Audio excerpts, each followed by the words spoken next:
What's going on, everybody? Hope everyone is having a great night so far. It is National Early Signing Day. The Miami Hurricanes football team have received letters of intent from a lot of great football players. We just got one from Jake Garcia. Jaden McBurrows is making his announcement right now as we speak. Yes. I'm here with my co-host, Brad. We got one of the many guests tonight, Manolo 305. Go check him out on Twitter, man. What's going on, everybody? What's going on, man?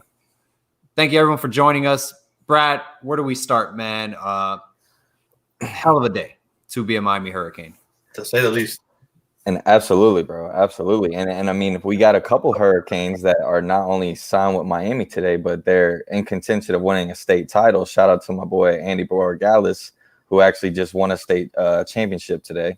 So congrats to him and the Borgalis family who always tunes in. But yeah, man, we got so many dogs, man. I talked about it earlier on the timeline, man. It's like from top to bottom, there's not one kid you can honestly pick out of this whole group that's like, I don't know if we should have took him. It's like every person that we grabbed today is an absolute get. So I'm very happy with this class. I think we're heading in the right direction. We just need to get coaching and developing a little bit more better. Hopefully that comes after the season. But yeah, man, it's exciting. Well, what about you, bro? How you feeling? I'm feeling really good right now. Jake Garcia specifically, that was someone I'm really happy about. That's probably the top recruit out of my list. Manolo, Jake Garcia, how do you view him as a quarterback prospect? I think he has a great arm. I think he's a natural quarterback. It looks almost effortless for him in there. He looks comfortable. Even with all the changes, West Coast, Georgia, Valdosta, he went up to another Grayson. He kept moving and it didn't change his pace. Great pinpoint accuracy. He's gotten better now on the run, throwing on the run. That was one of his knocks earlier when people were watching him. But he looks more comfortable in that now. Arm strength is definitely there. Honestly, guys, I think we got to steal. we got to steal.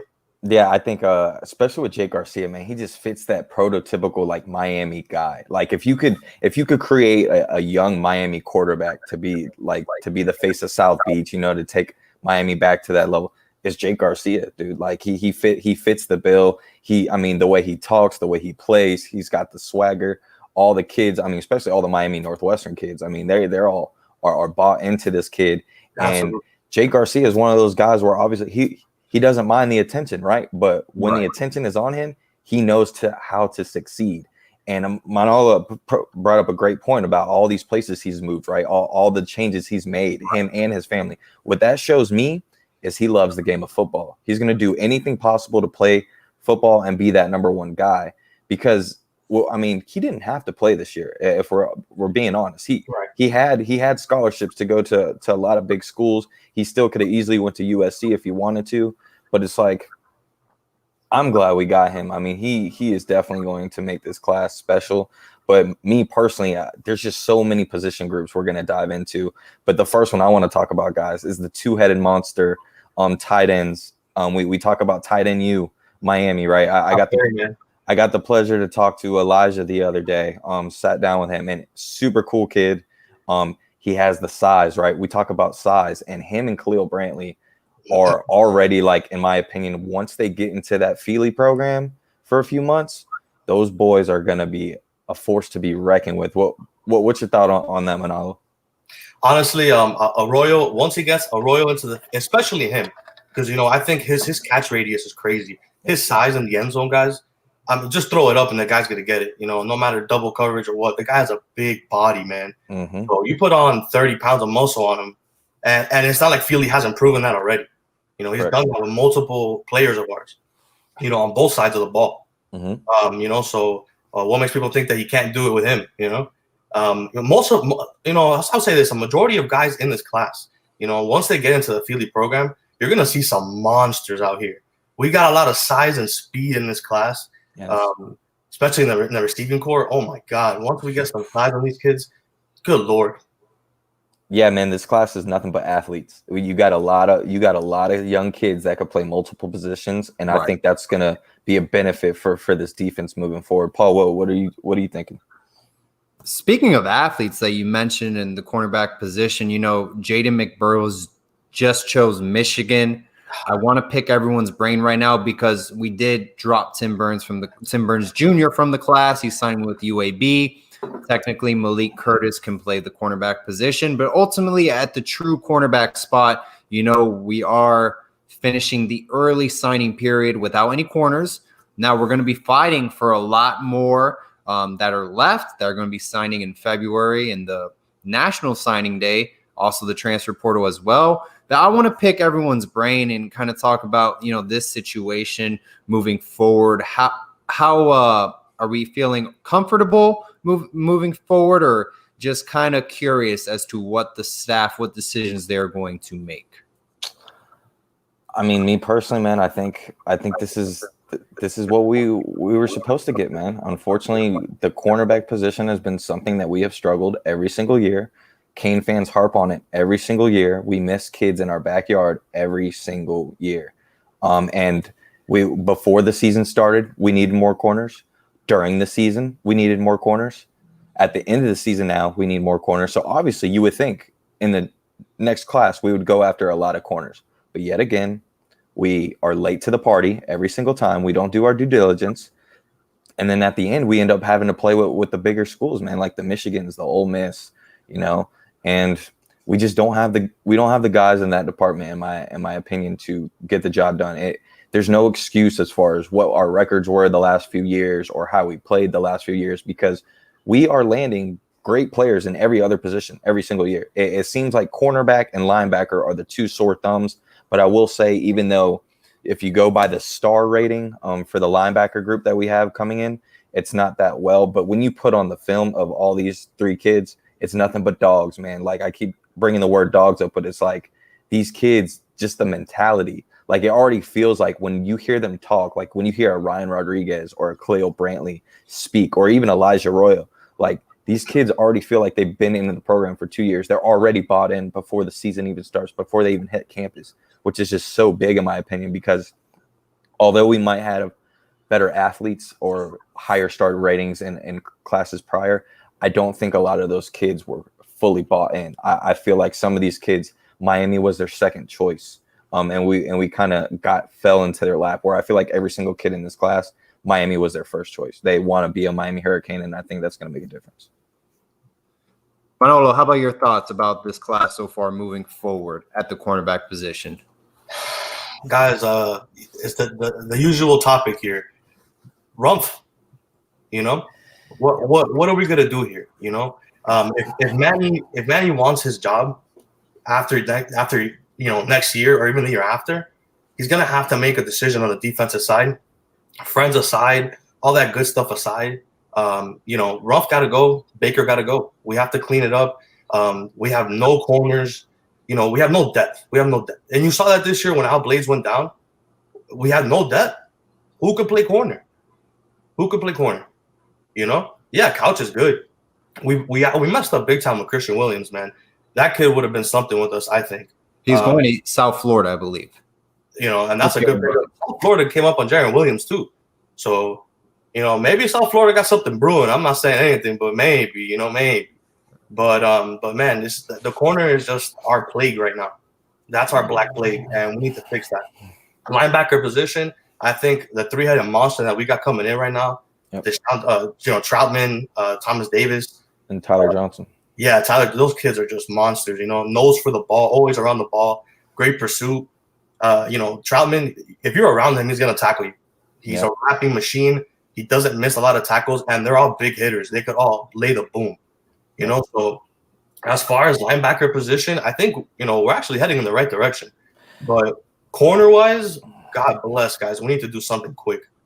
Yeah, that linebacker group, man, like I was talking to someone earlier, and Desean Troutman, like he reminds me of one of those old school type players where, like, if we're down in a football game or like in like the Clemson game this season where we were kind of falling behind and you saw kids' heads down and stuff, Troutman would be that kid that literally would be walking up and down the sideline and making sure people are in the game. It's like, no, we're not out of this. Like he's got that kind of hunger in him.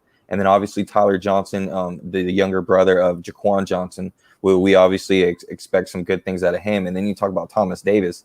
I mean, you turn on his film and it already speaks for itself. But then what stood out to me was that interview he had after his football game that was all over social media. Like the way he was speaking, the way he talked, like that was some Ray Lewis type of mentality right there. And like that stuff just stood out to me, man. So I think I agree with you, man. The three-headed monster at linebacker is going to be phenomenal. I want to start with you, Paul. Who is the most underrated player in your opinion in this class?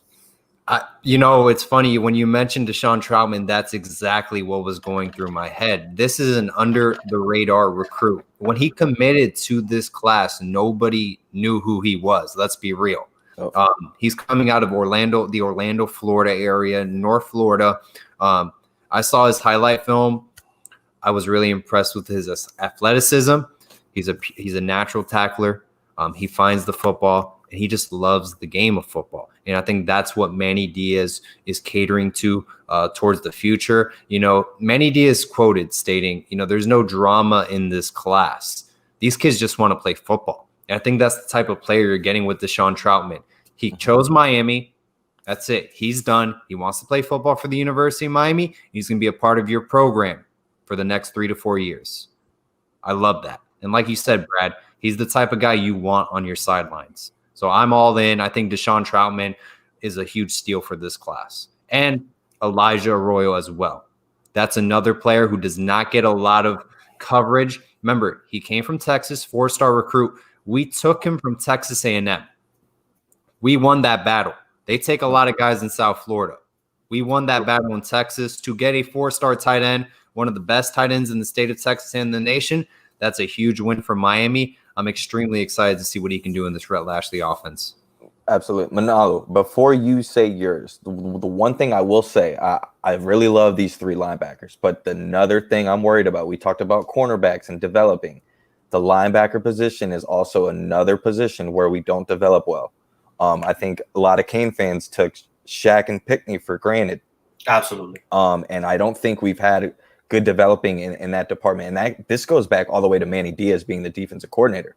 That is another position where I'm a little disappointed in that area, because you would think with the type of guys we could have coming in, we need to develop a little better. I think the athleticism of some of these guys is starting to pay off, even if we don't develop them well, just because they're being able to get to the spot and to the guy a lot quicker. Than some of these other guys said, like the Sam Brooks, the Avery Huffs, the Tariq Austin Caves are really paying dividends. And then you got a kid like Corey Flagg, who, a lot of people thought he was very underrated. We talk about most underrated player in this class. I think Corey Flagg probably would have fit that bill for last class. And he is doing phenomenal. He's not really the fastest guy, but his football instincts is like no other. So who's your most underrated player in the Honestly, I'm Alan Haye. Alan Haye. You don't hear Alan Haye at all. Everybody talks about a lot of our players, and bringing in Taylor, I think everybody kind of forgets about the defensive tackle position. Mm-hmm. We have some ends now with size. We got another one, Ishmael, with size. He reminds me of Rousseau's size. His arm length is crazy. Once he gets Feely's strength program and everything, imagine what that kid could do. But absolutely, man. Alan Haye for me is number one. We missed on Savion Collins. We haven't really heard anything about him. His trail's ice cold right now. Mm-hmm. If you guys know something, let me know. but I haven't heard anything about Collins for a while, since he kind of left us in the dark. So I think Alan Haye here is going to be a big pickup. He played multiple sports in high school, an athlete. He's a big body down there. He clogs holes pretty well. I would say this class, we focused a lot on run stopping, which is kind of a funny coincidence, granted what just happened against UNC. But I think most of our guys here are heavy run stoppers, linebackers and defensive tackles. Taylor's just a talent on his own, Right. But Alan Haye, for me, guys, that kid's going to be special. Watch. Can I say something, because you mentioned Leonard Taylor? Guys, when was the last time we had 2 5-star recruits in one class? Leonard Taylor and James Williams. I think the year was 2010. That is 10 years ago. And that's just me estimating a specific class. That's incredible. That really is an accomplishment. That already tells me Manny Diaz is upping the recruiting compared to past staffs.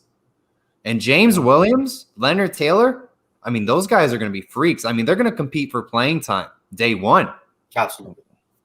That's what excites me a lot. 2 5-star recruits, something we haven't seen in quite a while. Absolutely, guys. Just having 1 5-star, it's a pretty good recruiting class. Right, exactly. Unless you're Alabama and you're pumping out 5 stars, 1 5-star is pretty good for us considering what we've been at the last 10 years. Granted 2, that's big. That's big. Yes. I said it earlier. I don't know if it was this month or last month, but I said don't be surprised if you guys see some freshman starters out there, on both sides of the ball. I was gonna get to that question here in a minute. As far as we got the most underrated recruit. Actually, I didn't even said mine. I'll just go ahead and say mine. I think it's gonna be either Elijah Arroyo or Ryan Rodriguez. I really like Ryan Rodriguez. I think after a year or two, he's gonna be that guy. He's just got that hunger in him. He just fits like the old school center, like the Brett Romberg mentality. Yeah. And he's versatile too. He played tackle at junior year. Correct. So he's very versatile. And he's going to be a pretty big recruiter for us too, because I have a really good feeling about Julian Armella as well. As do I. That would look at we're developing a second and third team slowly over the years. That's what I'm really excited about as well. For sure. So let's go with your favorite recruit. Who is your favorite recruit in this class? Ooh. Wow. I'll start. So I'll start mine since I ended last. I'm gonna go. My favorite recruit is definitely Cam Kitchens. Cam Kitchens, to me, people talk about the safety position, and everybody automatically right away keeps talking about James Williams. In my opinion, Cam Kitchens is going to be the best safety, not only in this class, but he's going to be one of the best safeties that come to this university. I think his football IQ is through the roof. He's a very smart kid. He actually went to a private school. He actually just played football at Miami Northwestern, for a lot of people that didn't know that. And then also he's been getting coached by Kenny Phillips as well. So he already has a leg up on a lot of people, and his stats is amazing. You put on his tape, and he's a ball hawk. He's always where the football needs to be, and when the football is in the air, he goes and gets it. So I really like Cam Kitchens. That's my favorite recruit. I'll also be a little biased and got to say my little bro Andy Borgalis as well. Andy is one cool kid, man. That kid is like no other. He has the swagger. Like I talk to him all the time at home games, and you would never think he was a kicker if you hung out with him. You would think he was like a slot wide receiver or something. Like he just has that that swagger mentality where it's like, oh no, I'll do anything. I can do whatever. So I like him. Well, Paul, Manolo, who's your favorite recruit? Brashard Smith. Brashard Smith. He's gonna be a nightmare in the slot. The kids, you can't. If you back up from him, he's gonna just run a route right past you. He's gonna slant right past you. He's too fast. You're not gonna catch him. He's probably gonna slip right through on little drag routes, and especially in this system that we have the RPOs. Oh man, he's gonna be a nightmare.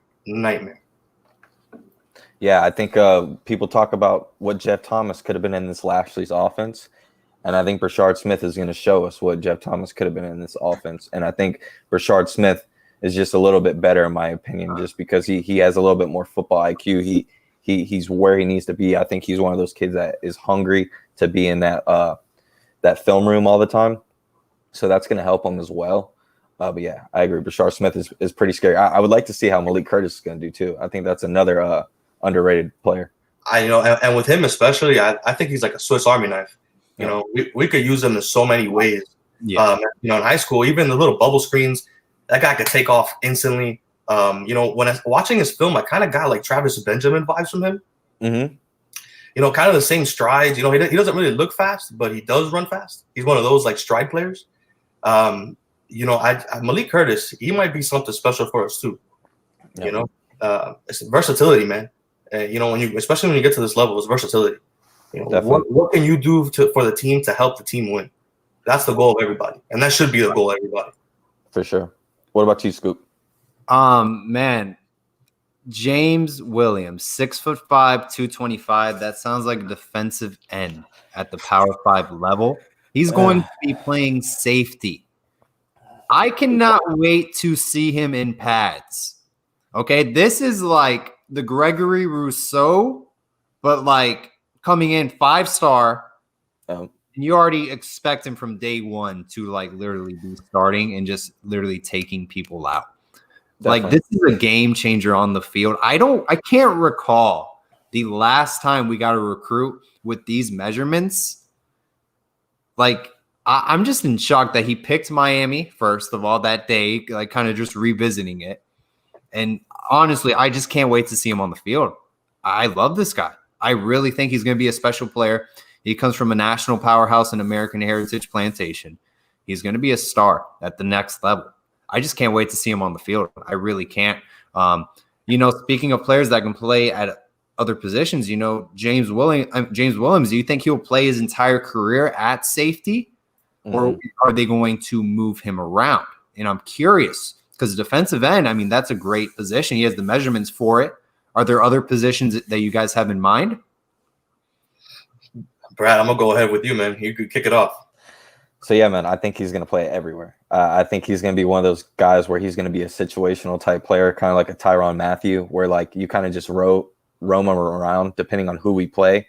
I think he's going to be that guy where he kind of isolates one side of the football field. He's just going to be that ball hawk and just someone that creates chaos. What I'm most excited about with James Williams, I think the athleticism and the way he plays is obviously going to be there. What I'm excited to see is his transformation when he gets into that Feely program. Because right now, he's very lanky. But I think within 4 to 5 months at Miami, you're going to start to see a very crazy transition. Like we talk about the Greg Rousseau transition. We talk about the Jalen Phillips transition of how quickly we saw a transformation. And just in all these other guys, he is going to be one of those players where this Coach Feely program that's about to happen with James Williams is going to be like no other. Yeah. He's going to benefit tremendously. Yeah, no, I agree with you there, Brad. The kid, his frame is just crazy. And going back to kind of what I said earlier, a lot of kids in this recruiting class, their frames are crazy. And you just put 30 to 40 pounds on these kids, which is very easily done, and especially nowadays. With all the food they got going on over there in Miami, the protein shake, smoothie bars, they got it all going on, So these kids are going to put on weight quick. And it's going to be very interesting to see, especially with our safety group.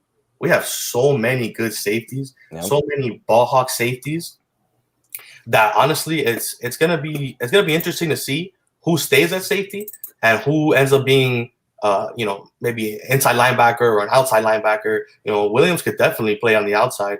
That guy's like a general out there. That guy, has everybody lined up correctly. He knows what he's doing. He's well coached. That guy could easily play linebacker for us. Yeah, one name I want to bring up too. We talk about safety, and I think this kid not only has been pretty under the radar this year, but has shown a lot of growth. And anytime he's been in, he's been productive, in my opinion. And I think he could probably end up starting next year, and that's Brian Balaam. Brian Balaam has been very good as far as anytime he gets reps.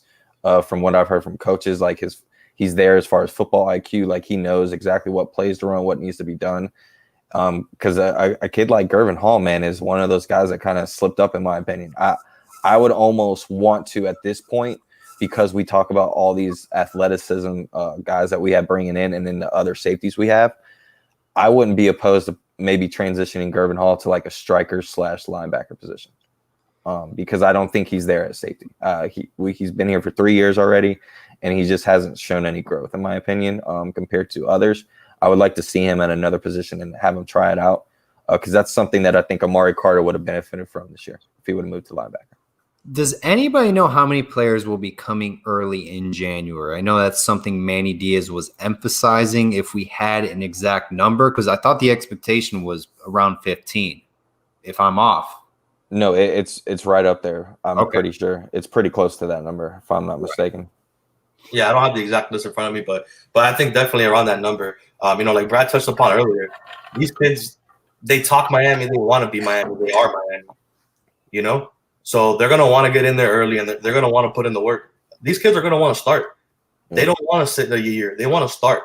They want to make a difference. They want to play Bama the first year.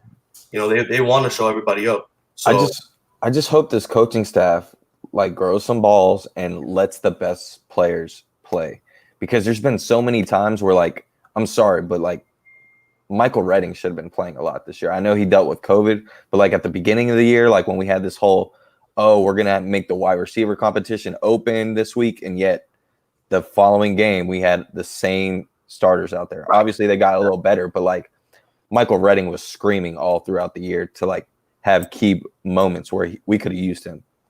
Same thing with a kid like Xavier Restrepo. We saw him a little bit flash at the so far at the end of the year, but like, why is he not playing more? I would love to see more of him as well. And then you talk about this receiving group we got coming in. We got to touch on that. I mean, because this might be the best wide receiving group we've had since quite a while, man. It might be right up there. I think we're right up there with Bama this year as far as wide receiving group as a whole. I think Ja'Cory Brooks is obviously the best wide receiver in the nation, but I think collectively this unit could be right up there, man. They all complement each other very well. You talk about Jacoby George, Brashard Smith, and Romello Brinson, who, in my opinion, Romello Brinson is going to compete for a day one job. By the way, before we get into that conversation, we got a couple guests backstage with us right now. We're going to bring them onto the show. 294 people on with us, 26 minutes in. Thank you, everyone. Nice. Yes, man. Greatly appreciate it. Let's get to 600 by the hour. Why Let's not? do it. Let's do it. Let's try to hit those Jake Garcia Ellie numbers. And Armando. Guys, Ooh. welcome to the scoop. How are we doing, man? What's up, fellas? What's up, Mondo? What's going on, guys? Hey, guys. Thanks for taking time out of your night to come on. You're in front of 300 people, so let's get started. Let's do it. What's up, Ellie? What's going on, man? I appreciate you guys having me.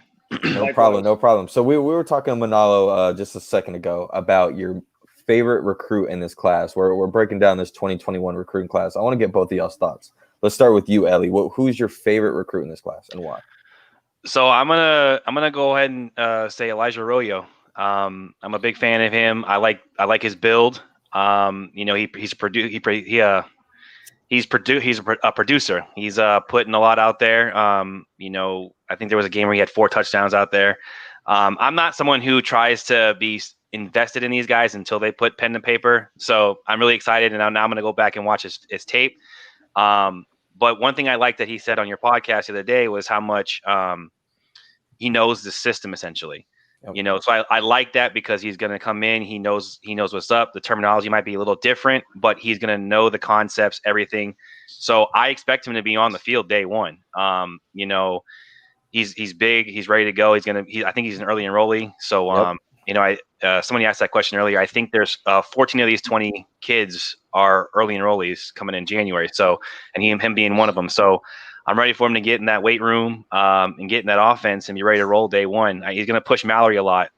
You talked about if Brevin comes back, you're still expecting him to be on the field. And I wholeheartedly believe that as well. Yep. I agree. I totally agree, man. His body frame is like no other. He reminds me of his favorite player actually for the U, and that's Jimmy Graham. I think he fits right in that mold, man. He's never played basketball, he said, but he does a lot of high jumps and vertical jumps. So he's got ups, and I think he's got the same body frame as Will Mallory in size, but he's actually a lot more athletic. So I think that's going to be a force to be reckoned with. Definitely. From Mondo, the Clips, please. Yeah, you definitely. Mondo, what about you, man? I need that energy. I saw Marsh just jumping into a pool, so I could easily say Garcia. But I'm going to, after being in the stands on Saturday, I'm going to have to say Leonard Taylor from Palmetto. Because, honestly, you guys are a lot younger than me. What I saw on Saturday, it was literally Bo Jackson run left, Barry Sanders run right, tech mobile. I've never seen that. I've never, ever seen that before. I guess I've been doing some reading the last couple of days. From what I've read, that North Carolina, their coaches, I know obviously Stacey Searles was familiar with us. That being said, you don't give up a month's worth of rushing in 4 quarters, which is what, 5.54. I've never, I don't know what you guys have. I can't, maybe the old Nebraska days with Tommy Frazier and Lawrence Phillips, maybe. Not even. Maybe not even. So something wasn't right. The scheme we had called was wrong. I'm going to say Leonard Taylor because I think this guy, we need a front 4, front 7 impact guy that scares you. Yeah, he's a day one. He's a day one difference maker. I completely agree. And those trenches, like you said on the North Carolina game, was ghost. They were Casper out there, man. Like I didn't see any. They were nowhere to be found. And then all they had to do was key on our defensive ends, and our D tackles didn't do anything. Our linebackers were too slow, and what made it worse was they ran 3 plays the whole game, just 3. Right. Whole game. I mean, Just 3. Counter left, counter right, counter left, counter Yeah, right. it was run left, run right. I never seen anything like it before. It was crazy. yeah. I mean, I don't think that gets talked enough about is that Stacy Searles coached offensive line just destroyed Miami's defensive line. That's a big middle finger right there. You know, we're on a great subject that I want to talk about as well, because we had a 3 or 4 guys. I'm pretty sure it's 3 so far that have came in for the offensive line, and the offensive line doesn't get enough love, right? But I feel like this class and last class, we're starting to slowly build like very good quality offensive linemen that almost fit that SEC type of guy. I want to go around and ask you, who is your favorite offensive lineman? It could be this class or last class. I just want to get your feel of who's going to be that guy that stands out next year. Let's start with you, Paul.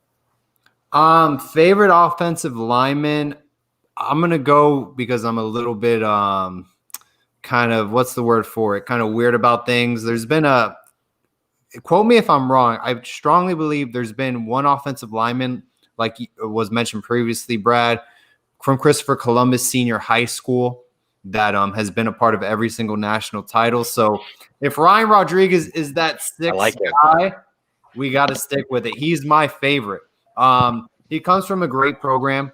I think he's going to get the job done right out the gate. I think he's going to provide a lot of playing time, freshman year. But that's just me being going by me being as a ritual person. But the most intriguing prospect for me is Navon Donaldson, guys. He's a veteran in the ACC. He made first team all ACC as a freshman. It seems like he's getting back into the groove against Duke. He was creating huge holes for our running backs. It's going to be his senior season next year in another strength and conditioning program with Coach Feely. He gets into better shape. Watch out. This could be a huge breakout year this upcoming season for Navon Donaldson. So that is my candidate. That's a good one. Manalo, what about you? Well, this year I'll have to say Ryan Rodriguez. There's something in the water in Columbus with linemen. I don't know what it is. That coach needs some credit. They're pumping out O-linemen, and good O-linemen at that. But definitely Ryan Rodriguez, that guy's a monster, man. Like I mentioned earlier, he's versatile. He doesn't have to play center for us. He could play tackle. He does it well. He runs over people. He finishes blocks. He gets to the second level like nobody else. That kid is a monster. He's going to maul people. Yeah, I agree. And, I mean, you talk about Columbus guys. This goes all the way back to Joaquin said dominate, right? Yep. Yes, he did. Mondo, what about you, man? A lot of crap, too, on Saturday. I loved it, man. Yeah. He was giving people some juice. He was dishing it out. Yeah, Joaquin and Sapp. I think Sapp was going after Diaz pretty hard there. If you saw Twitter, that was pretty wild. For sure. Who you got, Mondo? Either this class or last class, as far as like who you think is going to be that guy? I'm going to throw a little curveball. I would have probably kept it 305 and gone Rodriguez myself. But how about this McLaughlin kid? Okay. I mean, I think maybe a little underrated compared to the other ones being discussed. Maybe he's what we need up there.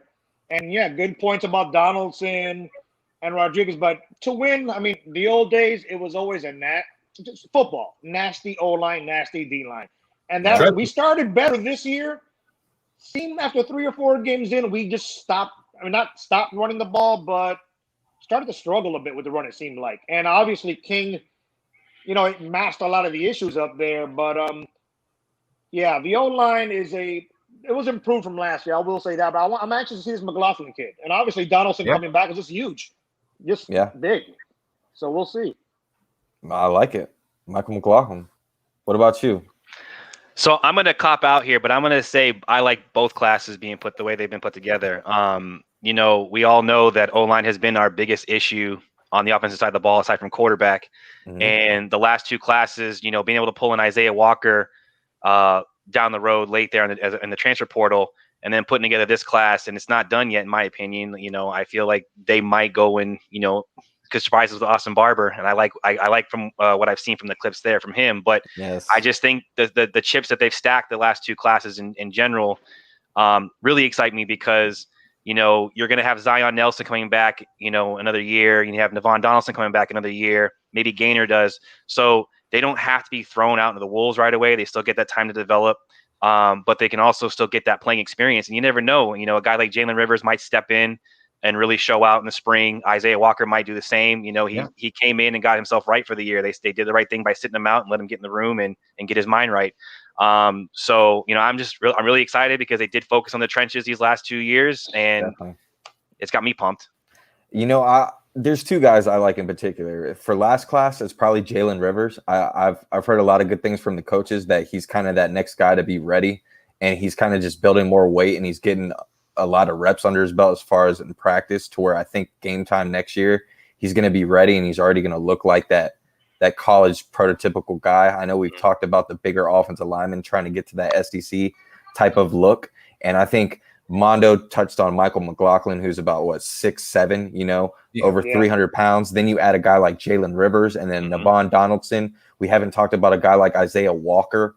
Those are all guys that are huge, right? And then you even mentioned a guy like Chris Washington, who is actually the biggest guy on the football team. So that's just a lot of big bodies. Not necessarily saying they're all going to play at once, but I'm going to go with this class, Lawrence Seymour. I think he's really good. I think he's going to be one of those guys that you can move him around anywhere, similar to a Delone Scaife, but I think he's got higher upside.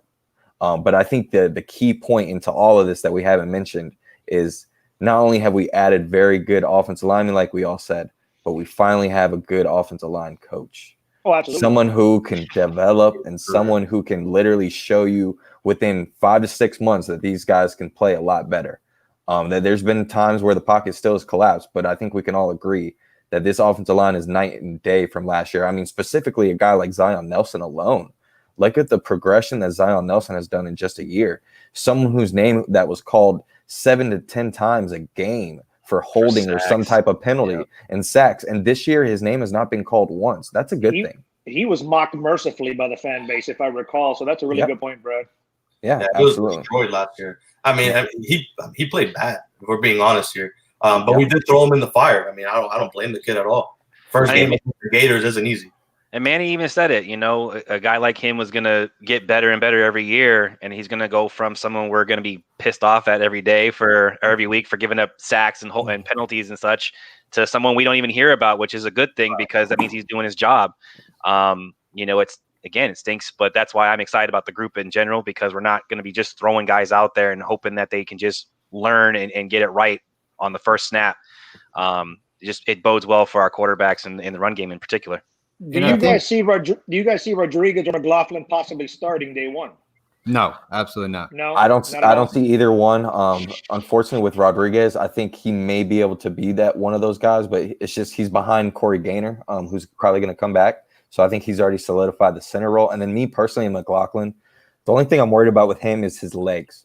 He's got very thin frame on his legs, and something that you really can't build on unless you really are born with it is just those strong thigh muscles that kind of just like give you that extra leverage. And he's one of those kids who hasn't played much football, especially at the offensive line position. I'm a little worried if we kind of put too much weight on him very quickly as far as getting in the weight room. That could be a guy that could kind of not really progress very quickly. I think McLaughlin is one of those project offensive linemen, in my opinion. I think he's going to be about 2 years until he could get a little comfortable as far as body wise, but I think he does have the athleticism to be that guy. But one group I want to talk about is a group that we never really get to talk about for the Miami Hurricanes, especially a whole group, right? And that's the quarterback position. Ooh. Who knows if D'Eriq King comes back? We obviously all just jumped for joy with Jake Garcia. I mean, Mondo just touched on it. Marsh literally jumped in the pool for Jake Garcia. So I mean, shorts, that guy. He deserves it, man. Marsh deserved this victory lap. You know, he was hard on it for months. He deserves a victory lap. So I want to get all y'all's take on this. Obviously, Jake Garcia is a big time get. He like I talked about earlier, he kind of fits that Miami prototypical South Beach guy. I think he's going to be very well as far as this first year being able to like get your name out there and get paid for it. You know, I think Jake Garcia kind of fits that bill. But I want to get all y'all's take. Who do you think is going to be the quarterback day one against Alabama? If King does not return. Who wins that battle between TVD and Jake Garcia? Let's start with you, Manolo. Oh. Well, this is gonna be tough, man. Honestly, so I have King coming back. Side note, disclaimer: I have King coming back, but just in case, for some godforsaken reason, he doesn't come back, TVD. Okay. Pay him. Matocha. I always struggle saying his last name. Matocha. He's kind of a forgotten one too. And when he was recruited, people were saying that guy has a cannon. He pretty much knows Lashley's offense. I'm pretty sure he ran the same thing in high school. So that's a kid that he could come in and make a first day, impression. But against Bama, I feel like whoever isn't King first game against Bama, you're gonna struggle, man. And we can't be upset at that. It's Bama. Right. Yeah. What about you, Armando? Well, like you said, if King doesn't come back, and from all indications I've heard, it's I'm not gonna say locked, but it's pretty looking like he will be back. It would, like Manolo just said, it's Alabama on a neutral site in Atlanta. I mean, what are you gonna do? But a lot of fans always say, you know what? I'm tired of always playing the veterans. Give the young kids a shot, right? Yeah. Whether you put Van Dyke, whether you put Garcia against Alabama on a neutral site, I mean, it's damned if you do, damned if you don't. Exactly. So the way I see it, this kid's got, I guess the friendship bonding with the Northwestern kids, the receivers, and Brantley, etc. That could help too with familiarity, throwing on the side. I would lean towards him over Van Dyke, to be honest with you. Ellie, what about you?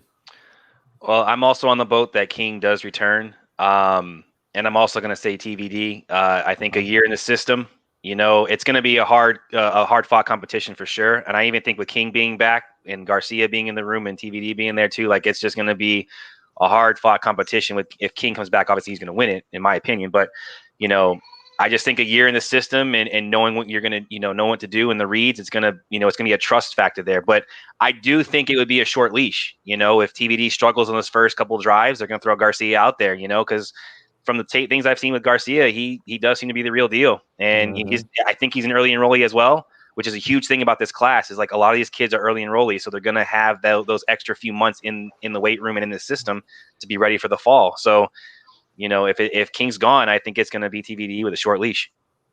I like it. What about nothing against TVD though? It's nothing against him. It's just to see, because that game could go sideways in a heartbeat with Alabama. I think you'll also see a little bit more similar stats to what SMU was doing a couple of years back, because I think that's something that TVD benefits a little bit more from. King is throwing that deep ball a little bit better and further. I think that's where we'll get a lot more bigger plays that we've been asking for that haven't really been hitting this year. Yeah, his ball placement is definitely nice. I did watch some tape. I was bummed. He plays up. I live in Massachusetts, and so he played in the game up about 45 minutes from my house. But it was a crummy day out, so I chose not to go. What about you, Paul? If we're in a situation, Derek King is declaring for the NFL draft. We're relying on two freshmen. One is a redshirt freshman. One's a true freshman. Then you have N'Kosi Perry, a veteran quarterback. You got to hit the transfer portal. Okay, you're not going to beat Alabama. I'm sorry. I'm going to keep it real. We're not going to beat Alabama with the guys we have the quarterback room without Derek King. Even with Derek King, we're not going to beat Alabama.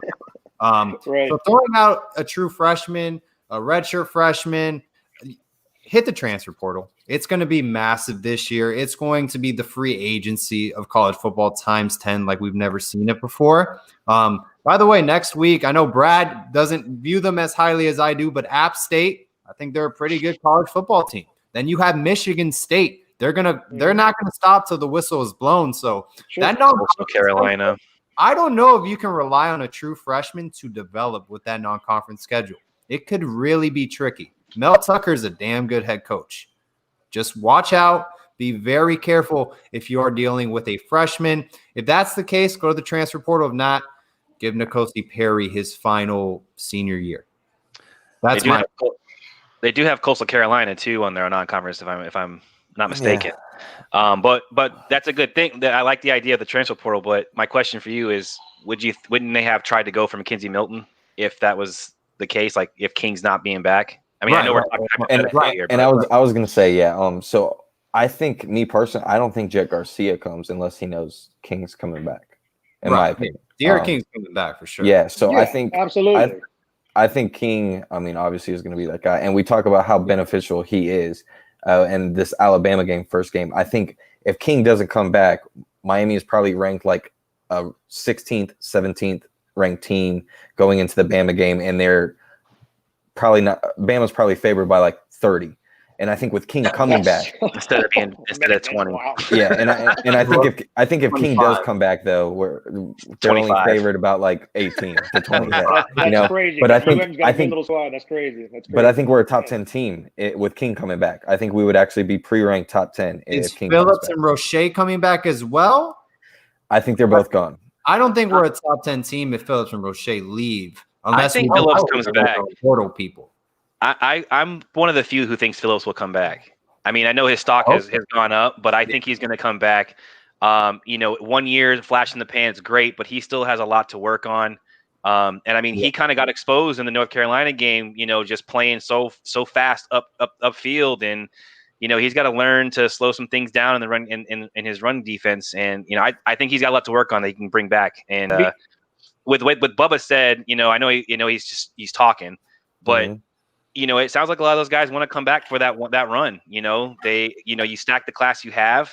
They really like what they've got, and they can lead those guys to a deep run. And me personally, with Clemson losing Trevor Lawrence and ETN, I think that even though they're getting their guys, I think that gap kind of closes a little bit to have a close game that maybe can sneak out if those guys come back. Listen, if we can keep guys that are projected to go top 5 pick to come back, and we can't keep guys that are going 5th, 6th round, then that tells me that this staff is doing something crazy that we haven't done in the past, and I'll be very impressed. Kind of Clemson-like. Right. Yeah. It was a free year for these guys, and it was a COVID year. So, why not try, and see what's up? Like that. I mean, that's my thinking. It's wishful thinking, of course, but I feel pretty good at least about Phillips. Roche, I think is definitely gone, but Phillips. Roche, he really raised his stock this year, didn't he? Roche, it seems like draft-wise, he's day 2 now. I don't think. Well, I've even seen some in the last couple of days. They're talking mid to late round 1, and there was no discussion about that before the season as far as him. And scouts love Phillips, so they're both. The NFL puts a premium on pass. Brevin Jordan as well is another. People are obsessed with him. He dropped because of injuries. He dropped. Do you guys remember the tight end? What's the tight end award? What is it called?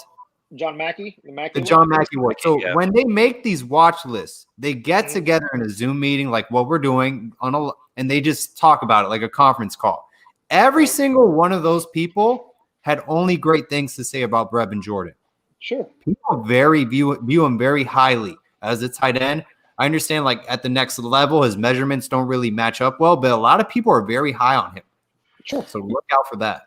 And I mean, he's one of those guys where, in my opinion, he leaves just because, like we talked about, he's been through a lot of injuries, and it's just another year for him to possibly get injured. Definitely. I think if he's going to get injured, he needs to get paid for it. Generally, I'd agree with you, but obviously these things fluctuate day to day. But the last I saw was mid to late round 2. He comes back, has a strong year, stays healthy, 12, 13 games.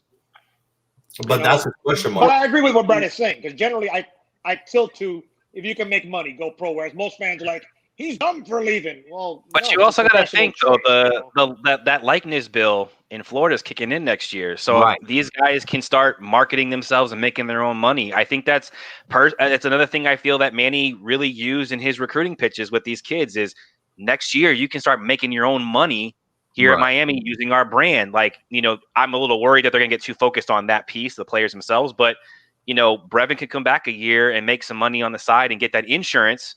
Okay. And really raise his stock to become a day one high top 10 pick like he was projected this year. It's about investing in himself, of course, but, the opportunity to make some side cash and to get the insurance and then come out and try and, play for the ACC championship, there's options. That's a really good point. That's a good point. Yeah. I just think Brevin's problem is health. Can he stay healthy for a full season? Correct. And especially when we talk about the NFL draft and your stock, that definitely plays into it, And I think that's what hurts him. The kid has all the skill in the world, but his health, man, I don't know what it is with him. Like every season, he's just somewhere along the line, boom, he gets hurt and he's out for the year. And another thing I would say is, man, this tight end room is starting to get very packed. I mean, I think if Brevin Jordan decided to come back, I think you could see a kid like Larry Hodges transfer to maybe like a local school like FIU or USF or FAU, you know, because I mean, you got Larry Hodges, Will Mallory, Brevin Jordan, Dom Morelli, and then you got Elijah Royal and Khalil Brantley. That's 7 tight ends right there. Stacked. I mean, even if Brevin leaves, I could see someone leaving because it is getting stacked. I mean, like, you know, Hodges has shown some nice things on game day, but you know, you have a day one player ready to go, and Arroyo coming in, and Brantley going to be pushing for a spot. You know, not saying that Hodges will transfer. I'm just saying guys like him are going to start working hard, or they're going to end up going somewhere else. My question to you guys is, we talk about a lot of guys in this recruiting class. One guy we haven't really mentioned, and he's probably going to be a difference maker going forward, is Thad Franklin. Yes. Well, what's y'all's thoughts on Thad Franklin? Because me personally, I was one of those guys that I wanted 2 running backs in this class because I personally think Cam Harris leaves, just because Really? I do. I think he's one of those kids that just is ready to get to that next level. He just wants to try it out and give it a go. And I think we just have other guys behind him that people are realizing, and I think he may be realizing that have the higher potential. When you look at someone like Don Chaney, I think Don Chaney should already be starting at this point.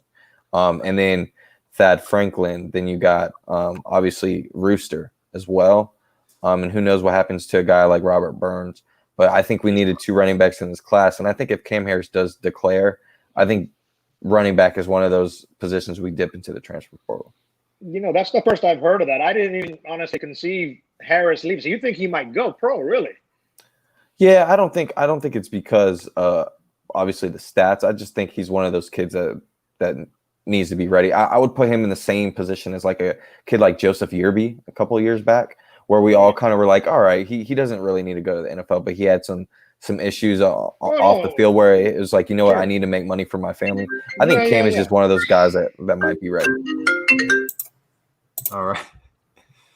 Over 400 people on live with us right now. Awesome. Less than an hour in. Thank you, everyone, so much. Make sure to go to stickersbyab.com. Armando's already got like 10 stickers. He's loading up the holidays. I got cops pulling me over for these stickers and everything. Speaking of Thad Franklin, Brad, this is the projected Power 5 starter. Okay. There were Big Ten schools. There was Florida. They were still in contact with him. Yep. Everyone loves this kid. This is a starter at the Power 5 level. Miami got a great grab. Great grab. This is your future starting back with Don Chaney and Jalen Knighton next year in the coming years. That's all I'm going to say. I would actually like to go around the room and get y'all's opinion. Who is someone that like you would fit like the Thad Franklin mold to, like whether it be a college running back or a guy in the NFL? Something Great similar question. to like Brashard Smith and Tyreek Hill. Obviously, you know, that's like a good comparison. As far as Brashard Smith, I would put Tyreek Hill. What is y'all's comparison on a guy like Thad Franklin? I would like to get some opinions on that. I'm going to throw a curveball here. Kind of going a little bit old school Ravens. Jamal Lewis. Okay. He's a physical guy.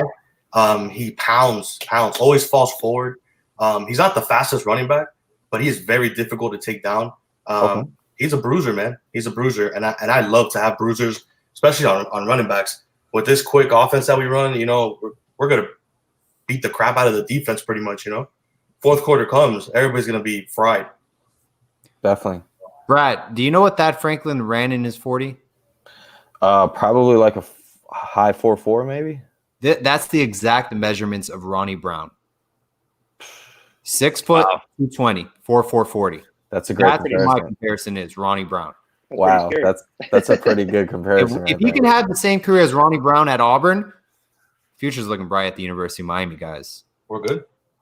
Yeah, for sure. What about you, Mondo? Maybe Brad is right. Maybe Harris should go. Yeah. As far as what we mentioned about Tyreek Hill, that guy is just on a different level. Because I even heard the NFL, even Collinsworth doing a game the other day. They were talking about they've watched film and they still can't believe how he runs by the best athletes in the world and makes them look slow. Yeah. So that guy's just in a different. Cheetah's just crazy. I'm not comparing him to this name, so don't freak out, YouTube. But maybe like a Derrick Henry type, big, stocky type like that. But now that Paul mentioned 4'4", I might have to change that name. I wasn't aware of that. No, that's a. I was actually thinking of Derrick Henry as well. So. Yeah, I'm not comparing him to Derrick Henry. Correct. I think also another guy, maybe a little bit more higher upside than this guy, but a guy like Gus Edwards, especially the way he's been playing in the NFL. I think Gus Edwards fits that bill as well. Well, what about you, Ellie? I don't know. I think I might abstain from this just because I saw his announcement video today, and just looking at his physique, the first thing I thought was, for some reason, was Frank Gore. But I mean, like that. Frank Gore is also 5'9", so and Thad's 6 foot, a little bit bigger. But I do like the comparison of Ronnie Brown. And now I'm drawing the blank of the other one. But yeah, I'm gonna abstain from that. But first glimpse, I was like, all right. Frank Gore, who kind of looks like him. Definitely. Honestly, I feel like everybody's so quick to compare and say, this player reminds me of this player, and he plays like this player. Everybody has their own thing. Everybody's their own player. And that again, I feel like every kid in this class could be very special. Yes, we have a very high ceiling. Now it's up to our coaching staff and who is there at that time. Please, no Baker. Who is there at that time to develop these players? Because we've got some players. In the last 15 years, we've had some recruiting classes. But coming from Golden forward, our development has been terrible. Been terrible. We've had a few bright spots here and there, but consistency isn't what we've seen in this program at all. We've been consistent losers. Brad mentioned Chaney starting. That's interesting because obviously it was Cam. And there was a lot of hype of Rooster and Chaney. The last couple of weeks looked to me like, forget if it's UM or whoever, like a 1A, like a legit RB1 to me. Is what Chaney looked like. So him being RB3, I know we're deep into Miami, but I'm with you. That guy, he showed me some last couple of weeks. He's legit. I think that those three will just get rotated in and out all game long. I mean, and that's where I can see like the idea, the thought process of Cam maybe leaving. I think Cam needs another year. And so if he's looking at leaving, it'll be the portal. But I know that he was really invested in this program, in this team last year. He was an ambassador, a leader. So I don't see him leaving. Exactly. But so I could see them slapping a red shirt year on Thad to get him in the weight room and get him ready, and then just run those three out there. But they still get 4 games. So Thad we'll see Thad for 4 games next year. But I mean, I like the room again. I think Hickson did a great job getting those Knighton and Chaney last year, and then landing Thad. They're obviously gonna have to go after 2 running backs in the next class, but I like our chances with Hickson and their recruiting. Sure. We talk about a room, and a room that we definitely don't have a lot of bodies in is cornerback. Yep. I believe you had to go there, Brad. You had to go there. I believe we signed 1 quarterback this class so far, and Malik Curtis. I know a few people on Twitter are like bragging about how they said that he was a cornerback, when I think we all can agree he's probably not going to be a cornerback going forward. And even if he is, it's probably going to be a year or two till you see him there.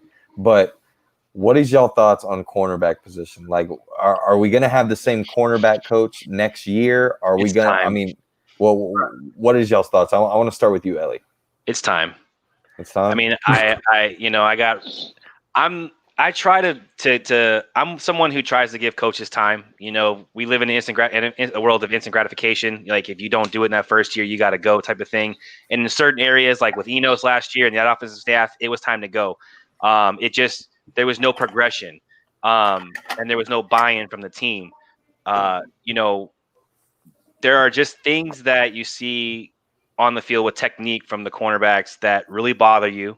And these guys are skilled. Like Ivy and Blades, they're pretty skilled guys, but they find themselves out of position at times. They're not looking back for the ball. You see a guy like Corey Couch coming in, and he's already more technically sound than those guys. And Rumpf had those other guys for years. So you got to think it's the coaching that Couch had at high school when he came in, and it just bothers me when I see those things. And then every year, someone showed the list of all the corners that were Miami targets. And every single one of them now, because Jade McBurrows is gone, has been X'd off.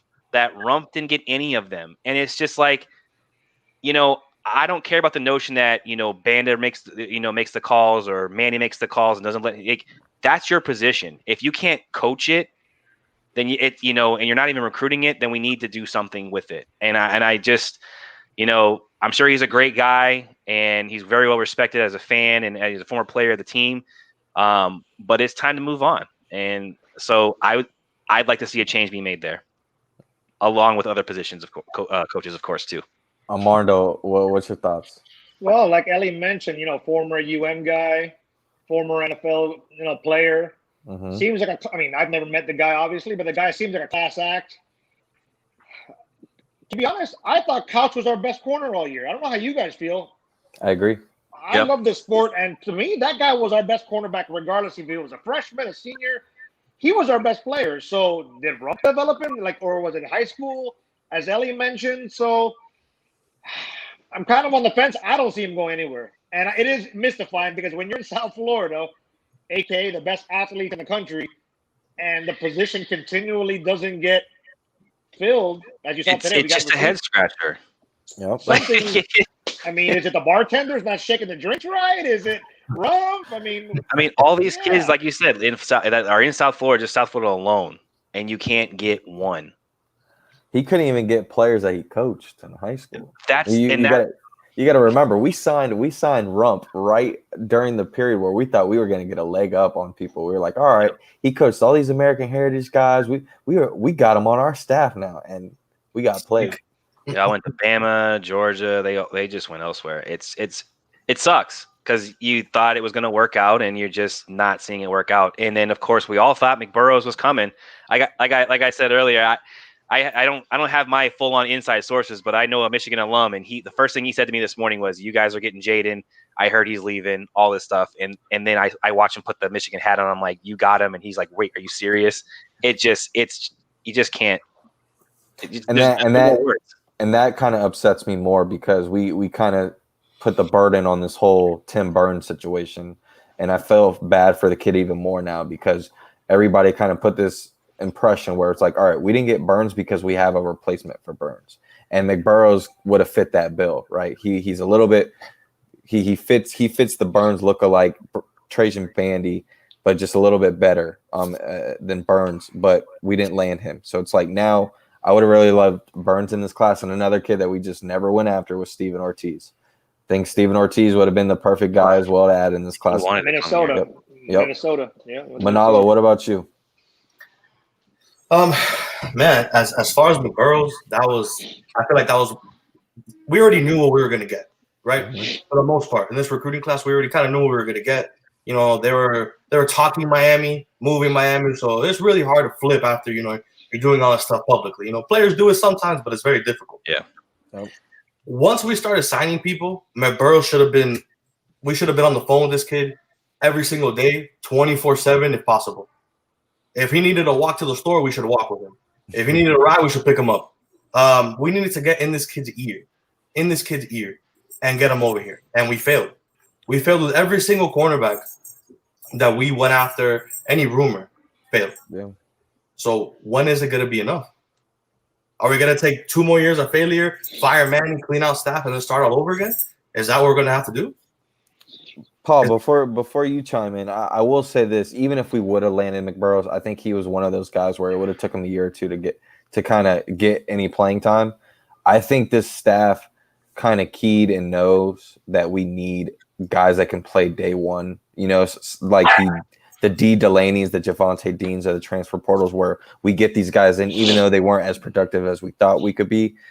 They at least came in and they were at least a starter day one almost. Especially D Delaney. I think we need at least 1 or 2 transfer portal corners that could kind of be that other guy, and we could kind of move Couch back to where he should be. What about you, Paul? We need to transfer portal is the most important thing right now. Have to. We're look, recruiting wise, we're losing everybody and their mom in South Florida. This is why we don't get McBurrows, because we weren't on him from the beginning. We're late to the party. He committed to Michigan. Michigan as a football program.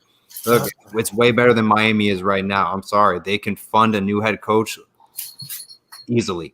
Okay. They got Jim Harbaugh, who has a much better resume than Manny Diaz will ever have. I'll stand by that. Okay. We're late to the party with recruits. We're going out to Pensacola, Florida to go get out, what's his name? McGee. All the way to Pensacola, Florida, when you have under-the-radar recruits in the South Florida area you can go after. Yeah, you drop Tim Burns from the class. Tim Burns then commits to UAB. I mean, who are we recruiting, and what are we evaluating ourselves with? We need to start recruiting better. Marquis Brown goes to Ole Miss because of his relationship with Terrell Buckley. He was a cornerback coach at Ole Miss, played at Florida State. There's a lot better cornerback coaches out there. We mentioned T-Rob all the time from South Carolina. He went to Coral Park Senior High School. He's a local guy from Miami.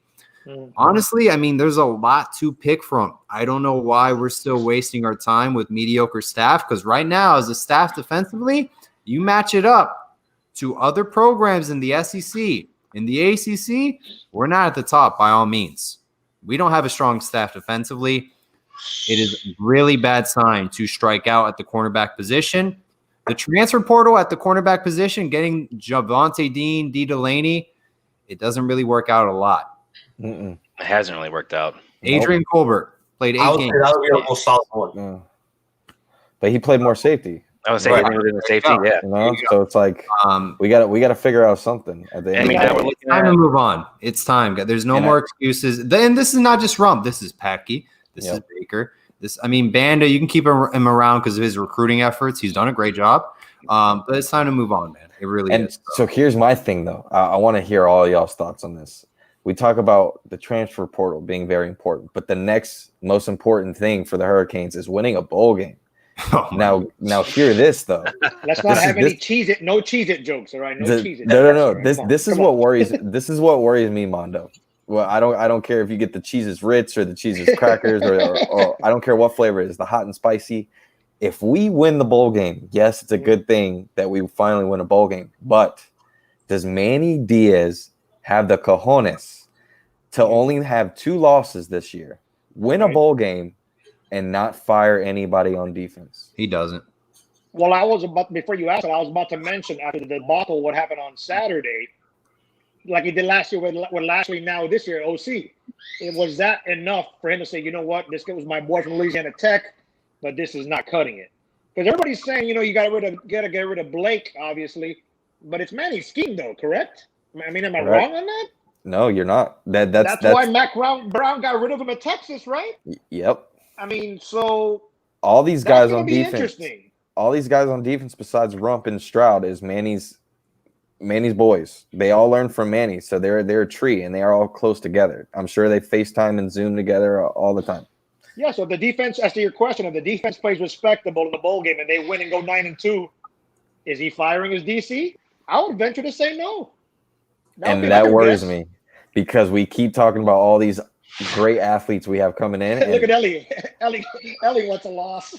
Yeah, exactly. So it's not that I want a loss. I still think he should fire after a win. I believe he will.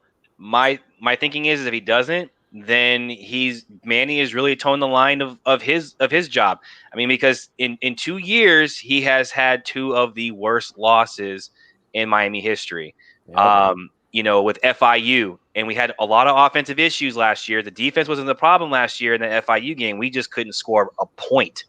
And then, you go the rest of the season and we're not scoring points. And then you turn around, you lose a bowl game. Enos is gone. This year, you play your 2 best match, your 2 biggest games of the year. Your defense is just getting pushed around all game. Clemson, Clemson's a one-off. Clemson's not a one-off, but Clemson's Clemson. But North Carolina, you come out, you say we're focused on North Carolina and this and that, and then I have a lot of issues with Baker. All right, but then you have 778 total yards put all over you. There's no rebounding from that. And as a head coach, if I'm in Manny's shoes, I'm saying, look, I got to eat these L's, but I'm not about to put my job on the line keep you for one more year in hopes that with this talent coming in, that you can coach him, because you show me you can't make chicken crap or chicken salad out of chicken crap. Like I just can't do this, and I can't do this with Baker or Patke or Rumpf. Like I have to move on for those guys, and I think he's going to do it. But if he doesn't, I'm not going to be mad if Manny loses his job over it, because there's no way you can rebound from almost 800 yards and then hope that you're going to have a better defense next year. No, after what happened after what happened last year, I'm thrilled with 8-2. I'm thrilled with the recruiting class today. Absolutely.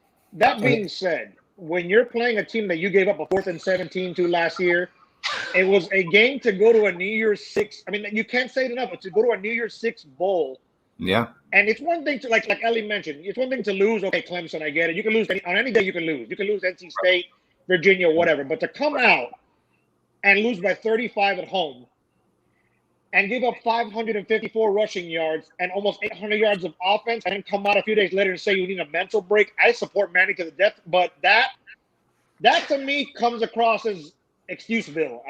It is what it is. It was a game to go to a New Year's Six bowl, and you need a mental break. I got twins crying downstairs right now. I need a break.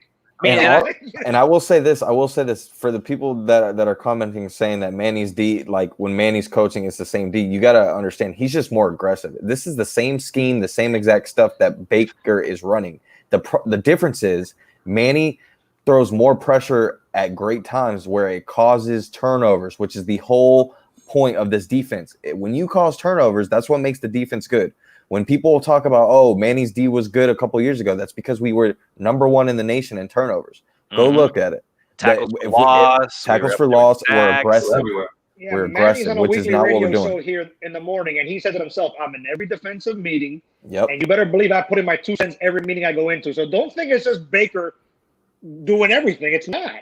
See, here's my thing. Like I get that, but Manny, in my opinion, is trying to do the whole CEO role. So he's in there, he's giving his input, but he's leaving it to his staff to make the calls and the adjustments. But Blake doesn't make any adjustments. He has no feel of the game. He has you talked about 4th and 17 last year. He gave up a 3rd and 26, and then he gave up a 2nd and 20 on 2 run plays. The same 2 run plays they've run all game. He's playing the pass against a 2-headed beast of a backfield, and they're just running it down your throats, and there's no adjustment, none whatsoever. I understand that you were caught off guard by the lack of energy by your players in that game, but when the defense got together, it was Manny going off on those kids. It wasn't Blake. Blake was nowhere to be found on that screen when they were showing that discussion being had. There was no adjustment. And we've talked about in past that in some other games where there's been adjustments that Manny's taking the sticks. Manny didn't take those sticks. Manny thought maybe Manny doesn't take the sticks, but there was no adjustment at halftime, and there was no adjustment at all. It was the same 2 counter plays and the same 2 power plays and a shot. It's just, it drives you crazy when you're watching it all game long. There's no pulse, none. I can't take it at all, none. And you gotta also think. I mean, we talk about Blake Baker, but I think this goes higher up, guys. I think it goes on Manny Diaz and it also goes on another Blake, which is Blake James. I think we go back to Blake James talking about hiring Manny Diaz and saying that he's going to give him all the resources and anything he needs to make this team good again. And we saw him spend a little bit of money, pay a little over $1 million, and get Dan Enos. We got played in catfish the first year. So what did he do? He got more money out of his pocket. He went and got Rhett Lashley and a lot of good coaches around him. Is this going to be where Manny Diaz is going to grow some balls and tell Blake James, hey, I need some actual money to go and get a legit defensive coordinator and a defensive staff? Because when you look at this defensive staff right now, salary-wise, none of these guys make over $300,000, $400,000. When you look at all these other schools, especially SEC, their safety coaches alone make $300,000, $400,000. So we need to spend more money and get the right guys. I mean, there's plenty of options out there. The difference is Blake James, is the board of trustees, is Manny Diaz going to suck it up and say, hey, we need to get some more money behind this program and we need to hire the right guys. Well, like you mentioned, it may come down to the bowl game then. We'll see what happens in the bowl game. The other challenge is if they do that and they're footing more money up, is how much is the offensive side of the ball getting paid? Because if you're going to start paying higher salaries for coaches on one side of the ball, you got to make sure you're compensating the other side. So, I mean, that's a challenge there in its own right that Blake James have to figure out, and the rest of that staff have to figure out. But I honestly think you could pay somebody to do Blake James' job the same salary, and I'm like, I don't know. You just need someone that has a feel for the game, and it's not Blake in my opinion. He just does not have a feel for the game. Yeah, I agree, man. I think Blake just looks lost out there. It might be Manny Diaz's scheme and offense and defense and everything, but it's not Manny Diaz calling plays. It's not. At times it is. At times. North Carolina schemed them up in the first series. Blake likes to go out in that 3-man front and bring all those defensive backs. They hurried up on third down so that he couldn't get those guys out, and Blake was still trying to get a guy off the field instead of just leaving it what it was and making his adjustments. They get penalized. It costs us an interception. Like, it's just you're not thinking about these things, and you had all the time to think about those things. You just came off a really good game against Duke. How are you not ready to do these things? Like, I don't get it. I was at the game Saturday, and I watched the front four from the first quarter to the fourth quarter. They were just going upfield. If you read about it post-game, the front four was going upfield. And it was North Carolina was just handoff left, handoff right. Basic plays. Nothing was groundbreaking, and it was like to the house. I've never seen this. Crazy. It's the same 2 linemen pulling crazy each direction. And our front four was going up the field, trying to sack the quarterback. Not a single soul on our defense wanted to tackle. And there's also crazy. And people are skeptical as well that Miami doesn't have the mony. Let's be honest. That research program that they have the money. They're in South Florida. If a normal drug dealer in Miami can have $100,000 in his pocket, you mean to tell me a University of Miami program doesn't have the money to dish out? They have the money. It's whether or not they believe in the football program and will put the money into the program, because whether you believe it or not, that 2001, that 98, 99, 2000 teams, they didn't put the money in the program until after they started showing success. They got lucky and they got a bunch of 2-star, 3-star players who ended up playing very well together. And once they saw that Miami could actually be something, and they started getting televised every week and kicking people's ass and actually making money for the program, they're like, oh, you know what? Let's start putting money into the program. But right now, Miami has not been able to show that for 15 years, and that's part of the problem. But the fact that we're trying to get there, we need to have backup, and that's what worries me. Are we going to have the backup to fund this football team the right way? I mean, look at the analyst positions at other programs. Alabama has Charlie Strong as their defensive analyst this year. You know, they had Butch Jones as well. They've had – even Sarkisian was a part of their staff. I mean, everyone. And basically, if you got fired, you would just go to Alabama. You know, but 20 years ago, they wouldn't have had that. You know, it's taken. And we're modern day. It's not 20 years ago. And that's something, you know, the old Miami, that's never going to happen, guys. This is the future. We have to create this university. This football program has to create their own culture moving forward, their new identity. Okay, you're not going to take the identity of the 5 national titles, of the swag and unsportsmanlike conduct rules. You're not going to take the identity. Manolo throws up 6. I agree. You have to create your own identity moving forward, your own ideas. You have to. We're the last ACC school for an indoor practice facility. The last one, literally. Okay, we need to start funding the program, getting in the right staffs. I guarantee you, you can get a good coordinator to come coach at the University of Miami. You just have to lay down the money. I guarantee you. If it wasn't for Rick either, we wouldn't have had that. Correct. Mark Rick gave us the blueprint. Yep. And another thing too, people say this job is not attractive. The applicants are there. We are missing. Temple University was the second choice for Manny Diaz. They wanted Mike Elko. Instead, Manny Diaz was our first choice. Mario Cristobal, when the 2013, when Al Golden was fired, he interviewed for the job. So did Dan Mullen. Kirby Smart showed interest when Al Golden got fired.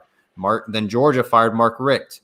You got to take the applicant. You got to have an outside the box mind, and you can't stop. You got to take gambles. Stop being conservative, and I think that's what we've been doing lately is being conservative. Let me ask you this question though: have these hires been conservative because of the investigations that they were under?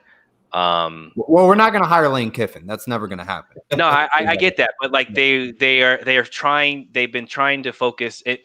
They could be trying to focus on a window of separation from those years of all the investigations and the sanctions and bans that they received. They want someone with a They've clean been resume. Yeah. clean image. Mark But I Richt, mean- Manny Diaz.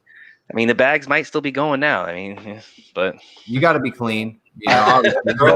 but I disagree, because if you look at every school that's being productive, they're not clean. They get away with it. You This- know, no, but especially Miami got This is not. Miami got hit.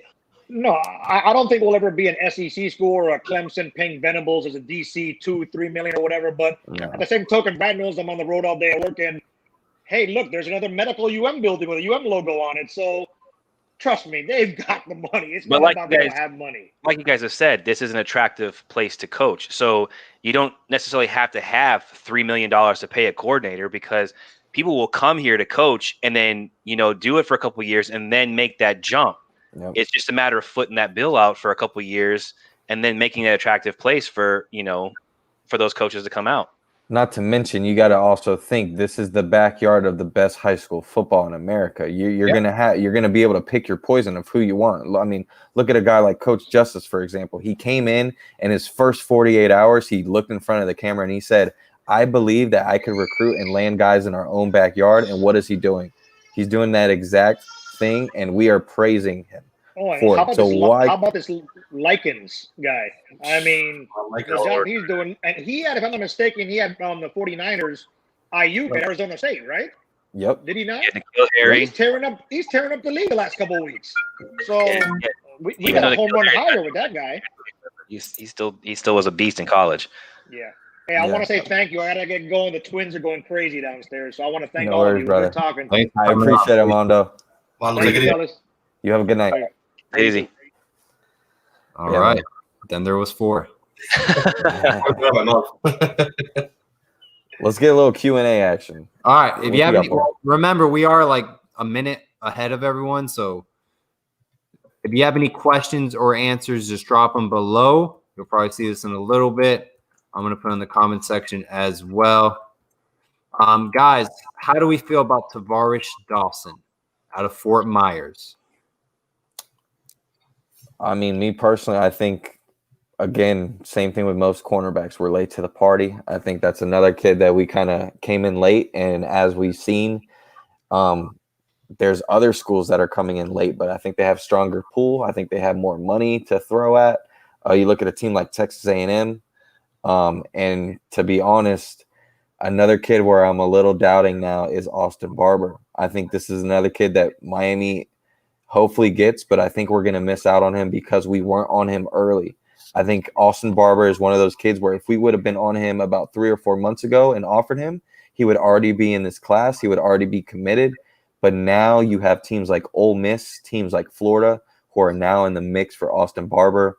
And it's going to be hard to compete with SEC schools like that. Same thing with Dawson. First question of the night. Does Manny Diaz fire Blake Baker? Yes or no? Who wants to go first?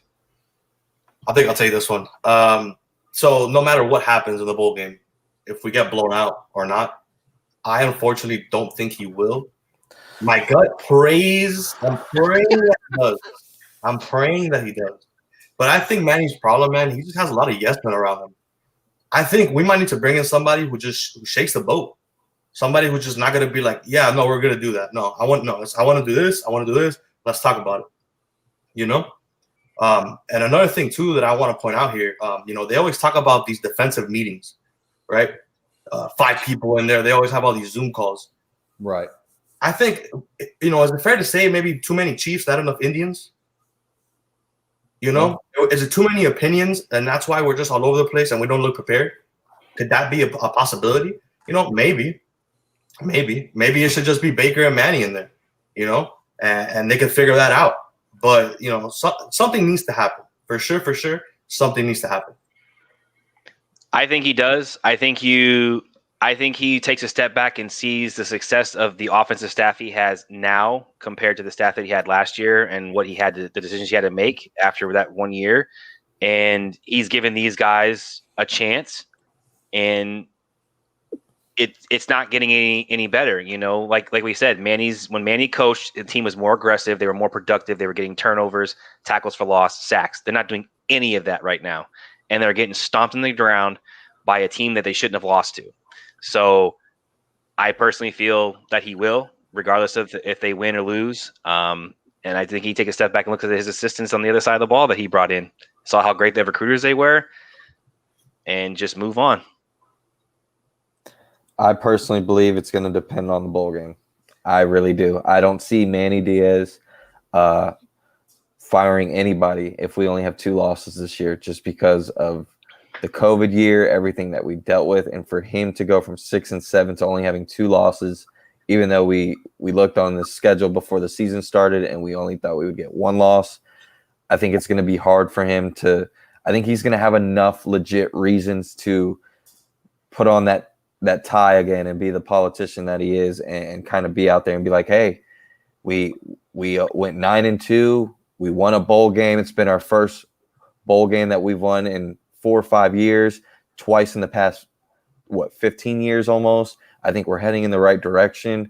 And I think he's comfortable with saying that because he's got the right guys around him to where he can say whatever he wants. It's very similar to, I don't know what you guys do for a living, but it's almost like getting your friend a job at where you work, right? And it's you kind of get that comfort feeling because you have a friend around now that where you could teach him the ropes, and you know he's always going to listen to you, and he's always going to be that yes man because you already have the authority and you've been there and you kind of got him that opportunity.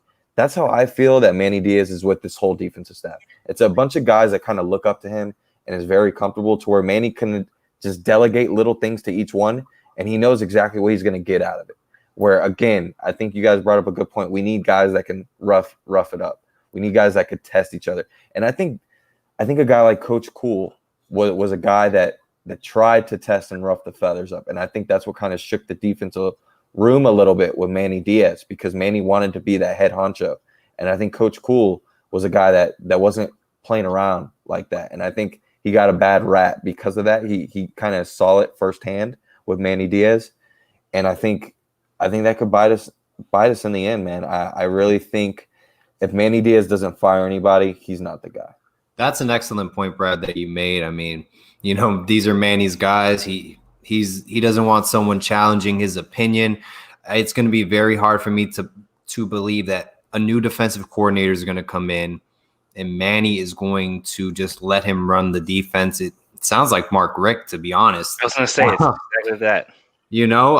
Look, let's be real. The UNC loss, it still hurts, but if we win a bowl game, it's going to look more positive if we beat a Big 12 opponent, win a bowl game, and the defense doesn't look that bad. Now, if the defense still is bad, by all means, Manny's just buying time here.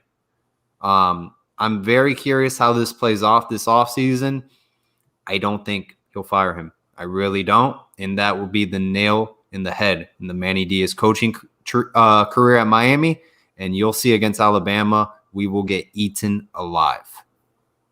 Yeah. That's all I'm going to say. Guys, do we get the linebacker from USC? Yes or no? I hope so. I hope so, man. The guys have done a good job kind of reaching out to him, trying to recruit him, the Brevin Jordans of the world. The kid has all the talent in the world, and God knows that we need help at the linebacker position. I've always wanted, I know it's kind of crazy, but I've always wanted a Samoan guy on the Hurricanes. Guys are tough. Yeah, those guys are tough as nails, man, and they don't take any BS laying down. No, I played with quite a few of them. They can hype the team up real quick, Definitely. And, the guy's just a monster, man. Like, there's no better way to put him, his talent. He's just a monster. He's going to make his presence felt. So, yes, we need to get him, and I hope we do get him. I mean, when you turn the tape on, the first clip you see is him hitting somebody so hard that he knocked himself out. I'm not a big fan of that because, concussion issues. So is he really going to be on the field long enough? But, Jalen Phillips had those issues, and we've seen how that turned out. I think because they're not going after a guy like Terrence Lewis, then I would say yes. But I do think that the slots that we have left need to be filled with positions like the corner spot. So I'd prefer that or an offensive line. Shore the trenches up and do your work in the 2022 class. But yeah, I think it's going to be interesting because his younger brother just signed with Michigan State today. From what I heard, they were trying to be a package deal at Miami and try and offer his younger brother a walk-on spot, but his brother wouldn't take it. So it should be interesting what we do with the older brother. I know Michigan State was in the mix for him as well. So who knows if he kind of just stays with his brother.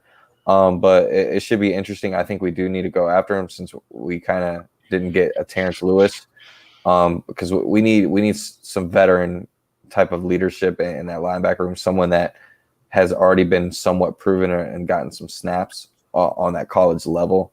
So I think he would be a good fit for us. But we definitely need 2 corners. I believe Paul asked how many spots. Paul Hollander asked how many spots. I believe we only have 3 spots currently. And 2 need to be corners. Yes. Does anyone have the health status on Avonte Williams?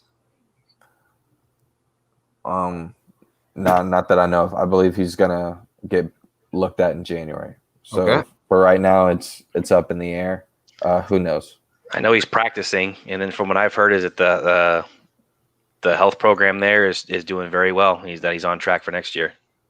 Yeah, I mean, I feel like he's definitely in good hands. I mean, UM Health is pretty solid. So he might see the field.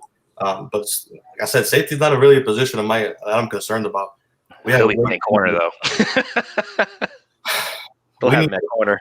We need something, man. Like I said, we need something. We're running pretty thin there, especially once Blade leaves. Where's our depth?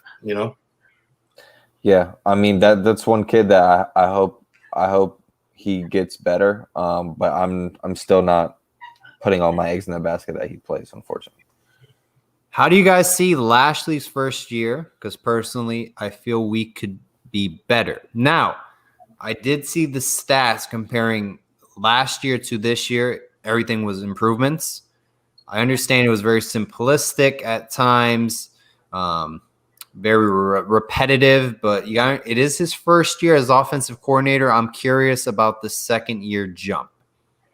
That's what I'm looking forward to if D'Eriq King comes back with the same quarterback, the improvements. If he keeps improving, I'm all happy for it. What do you guys think?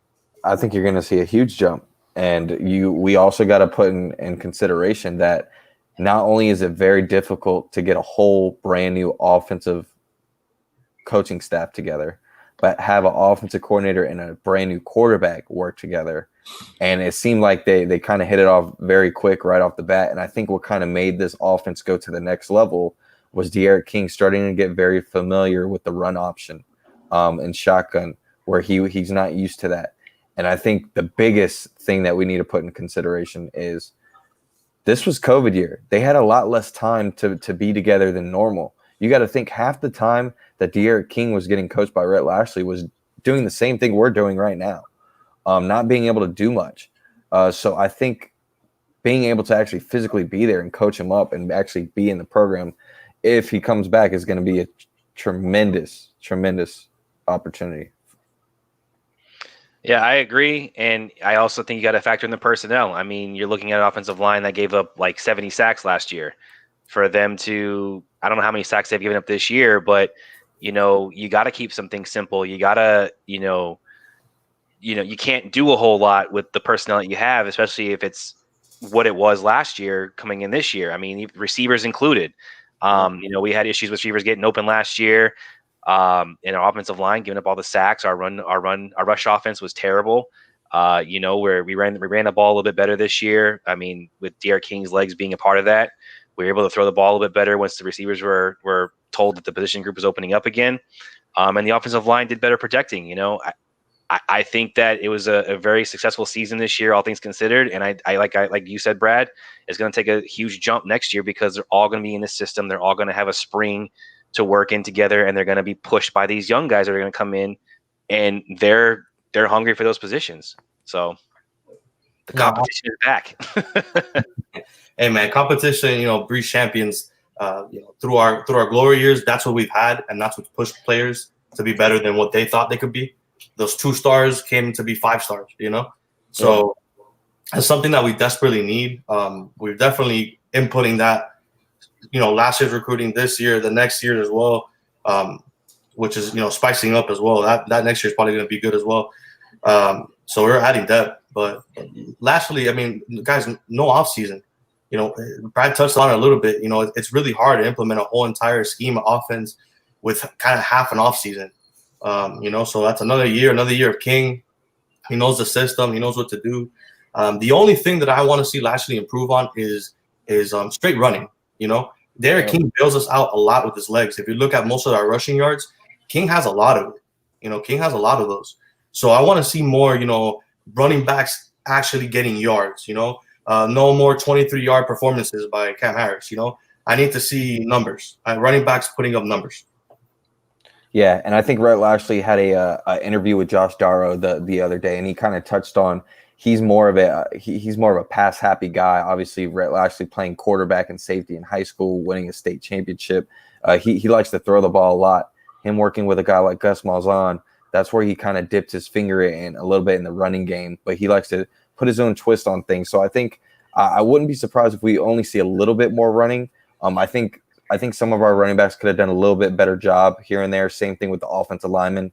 I mean, we saw with the holes like Navon Donaldson created a couple weeks ago, where if we just have the right guys in, especially this next year coming in, another year under Coach Justice, and then with the big guys that we mentioned earlier in the show, I think we're slowly starting to create those wallers to be able to make bigger holes. And it's just another year in the program for all the running backs to come in and adjust as well. But the competition on Green Tree this next coming year with the 21 class and the 20 class that's been in for a year, man, I'm super excited. I just hope that the coaches did make the right adjustments and they put the right players in, because you see, I mean, we've heard the stories of the Scott Patchins starting over the Greg Rousseaus. We see the Zach McLeod still starting over the Corey Flaggs halfway through the year. Don't get me wrong, Corey Flagg kind of battled with a little injury here and there, but I mean, when Corey Flagg's in the game, it's night and day, and he's a true freshman. I mean, we're seeing it to where we just need to hope we get the right guys in, man. I really think that, unfortunately, people talk about what Rhett Lashley needs to do better, and I think what a lot of people don't get him credit for is this is his first year as an offense, coaching with all these guys at the University of Miami. And look how much he has changed the program just in 8 months on the offensive level. And we keep harping on this defensive staff who's been together 4 to 5 years, and yet they're digressing every season. That should show you something, that a guy like Rhett Lashley, who just came in here and is doing a phenomenal job in turning this program around on the offense like we need to see, and yet our defense is digressing and guys have been here together for multiple years. All right, guys. It's been an hour, 37 minutes, man. I'm beat. It's been a full day just watching, covering recruiting. Anything else you guys want to add till we just head off? One thing, guys, with all the BS, during this season, last season especially, just one thing we got to point out. It's great to be a Miami Hurricane. Absolutely. Great to be a Miami Hurricane. I wouldn't want to be anything else. Nothing in the world, man. There's nothing better than the U. And I want to say thanks for both of y'all for hopping on as well. Obviously, Armando as well, but especially you two guys. I know you guys have hit me up a couple weeks ago, and you guys eat, breathe, and love this Hurricanes football just like we do. So I wanted to get y'all the opportunity to come on this platform, kind of do y'all's own thing. I know one or two of you want to kind of branch out and do your thing as far as the Hurricanes football as well. So it was a pleasure having both of y'all on and get this opportunity. Love talking Kings football with both of y'all as well. No, thank you for having me, man. And thank you. Yeah, speak for Ellie here. Thank you for having us, man. It's been an absolute pleasure and an honor. Absolutely. I really appreciate the time. Of course. Absolutely, guys. Always. All about the U. Always, fellas. You guys have a great night. You as well. Go Canes.